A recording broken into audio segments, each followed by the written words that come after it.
ఏమండి, మీరు ఈ ఇంట్లో ఉన్నవాళ్ళే కదా? ఎందుకు అడుగుతున్నారు? మేము హెల్త్ డిపార్ట్మెంట్. గల్ఫ్లో కదా చనిపోయారు? ఖతార్లో. రషీదు, ఏదో అడుగుతున్నారు, వచ్చి మాట్లాడు. హెల్త్ డిపార్ట్మెంట్ అంట. నేను మళ్ళీ కాల్ చేస్తాను.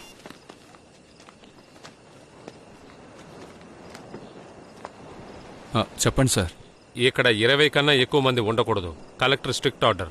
ప్రస్తుతం 20 మంది కూడా లేరు, కానీ రేపటికి చెప్పలేము. ఏదైనా కాస్త సీరియస్ గా ఉండండి. అటు చూడండి, అక్కడ ఎవరు మాస్క్ వేసుకున్నట్లేదు.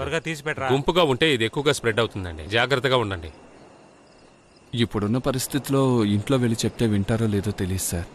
ఓ పని చేయండి, మీ మనుషుల చేతికి 2 కర్రలు ఇచ్చి ఇక్కడ నిలబెట్టండి. మీ మంచి కోసమే చెప్తున్నాం, ఇదేమీ తమాషా కాదు. నేను జోక్ చేయట్లేదండి, మేము చూసుకుంటాం.